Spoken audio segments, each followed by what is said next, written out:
core meaning of Nyaya is reasonableness. And this reasonableness is actually a process of, includes a process of thinking.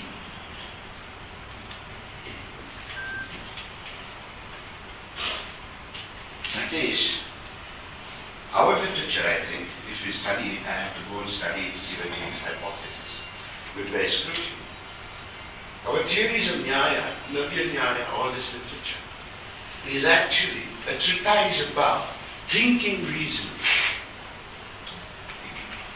I don't know, we have to check this out. Now, what is this? What is so important about this? And now I come to rhetorics here. Because of the Greeks, the theoria was already about the manner of reasoning. What rhetorics does is to focus on the art of speech, persuasive speech, and the art of reasoning. This is what ancient rhetorics developed.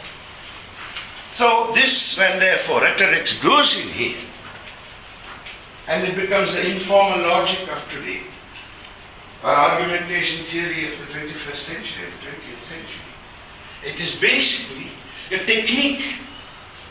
So the way logic is, which will help you to speak persuasively, to convince an audience, and to reason, that is, to avoid certain kinds of fallacies in reasoning.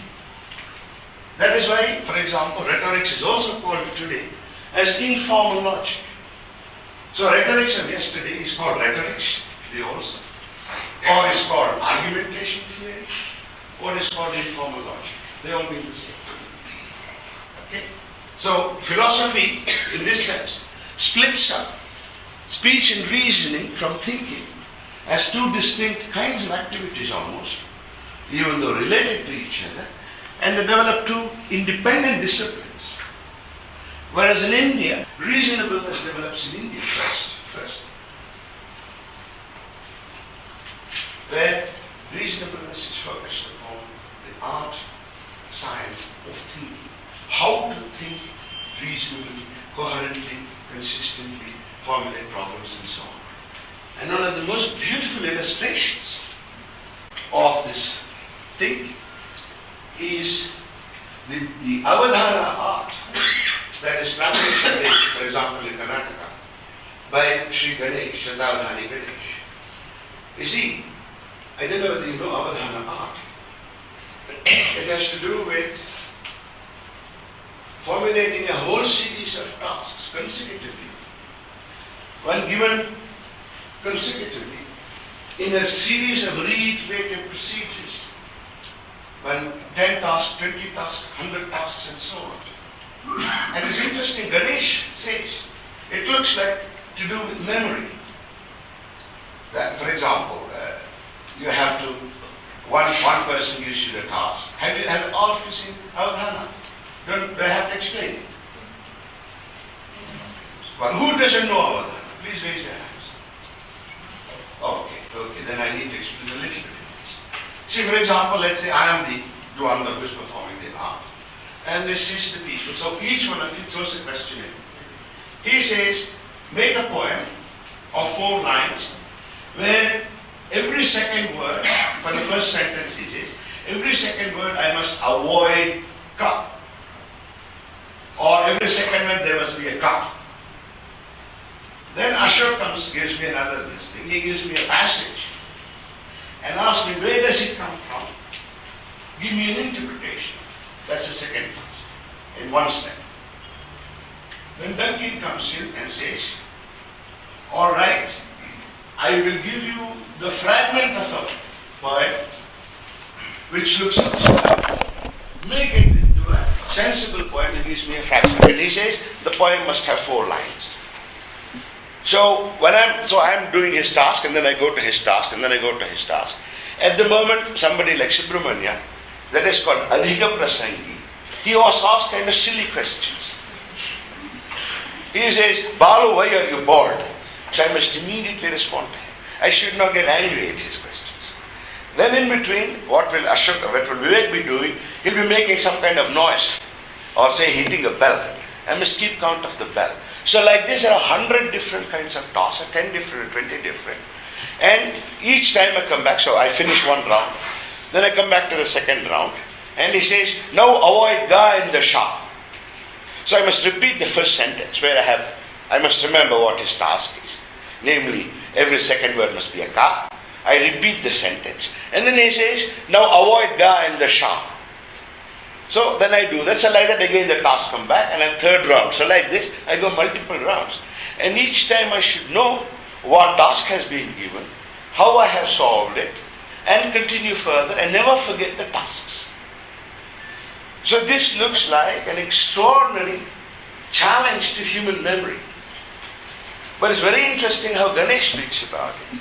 Of course memory is involved, but he says this is nothing to do with the memory. It has to do with how you think. He says, I don't remember my answers, which I gave earlier on, but I solve the problem in a particular way, so each time I actually solve the problem again and again and again.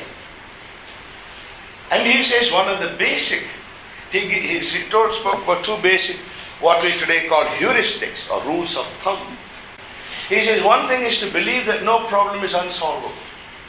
First, that is, you should look at everything as a problem that is given. And the second thing he says is that when we cannot solve a problem at a lower level, go to a higher level.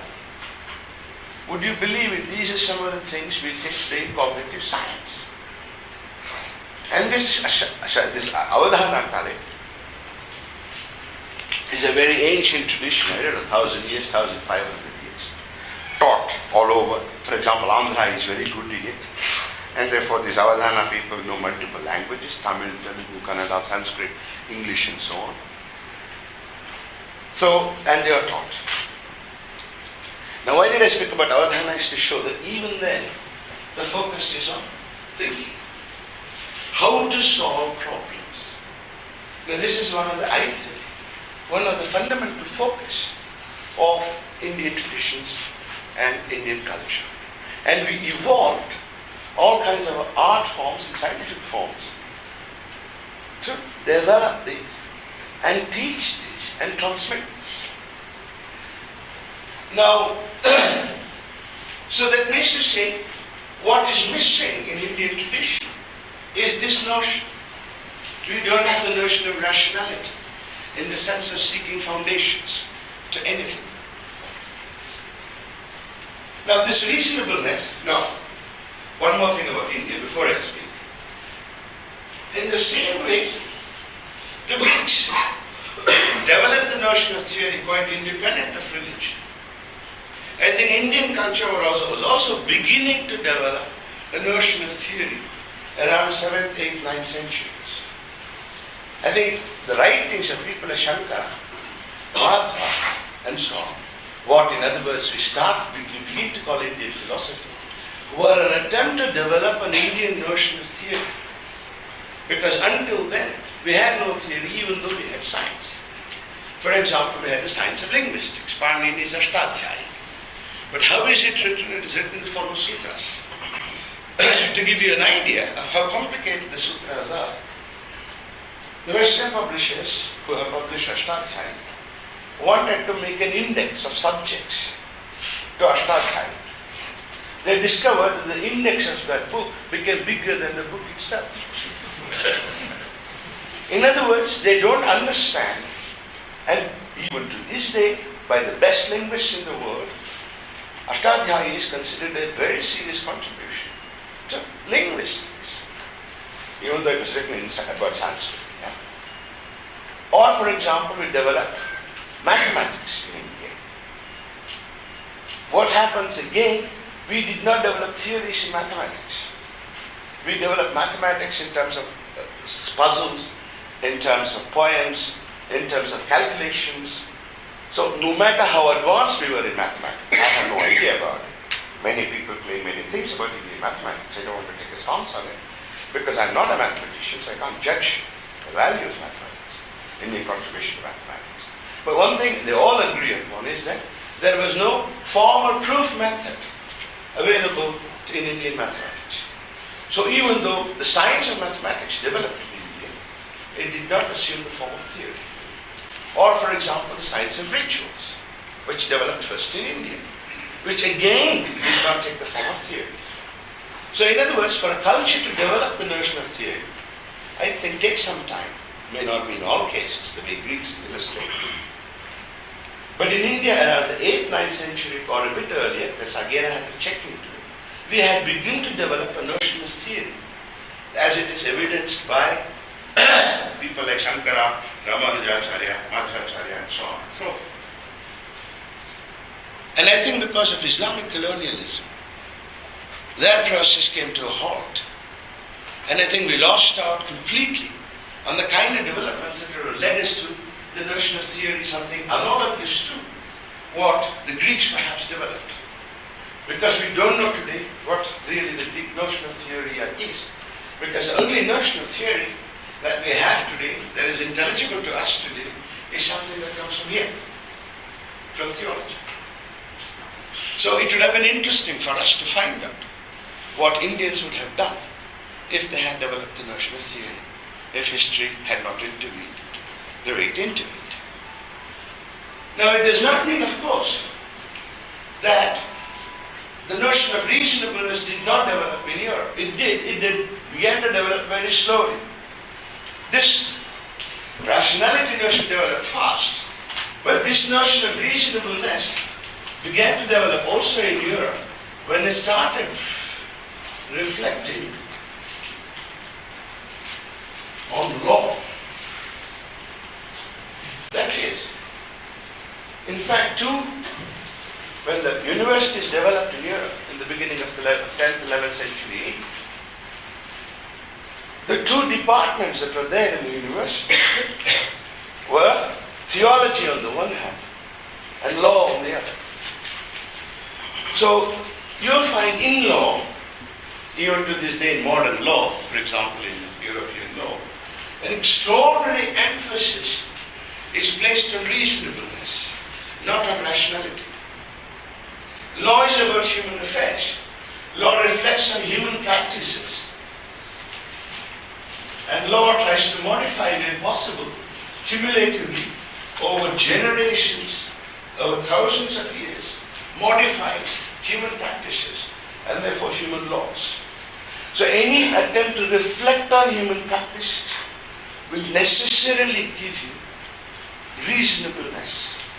And because, as I say, that Indians, because of the dominance of practical knowledge, reflections on practices, the notion of reasonableness developed in India at a very early stage.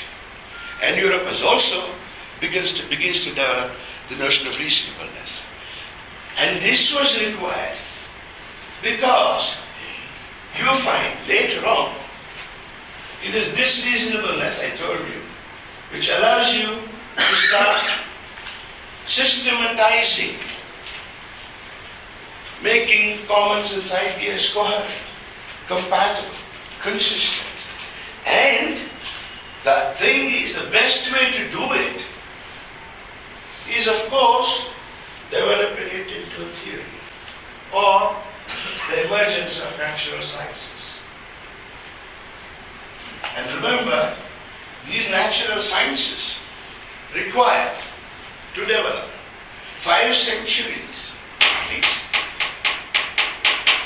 of the existence and modification and development of law. That is to say, sciences would not have developed in Europe if reasonableness had not already come into existence in the culture as a specific form of activity.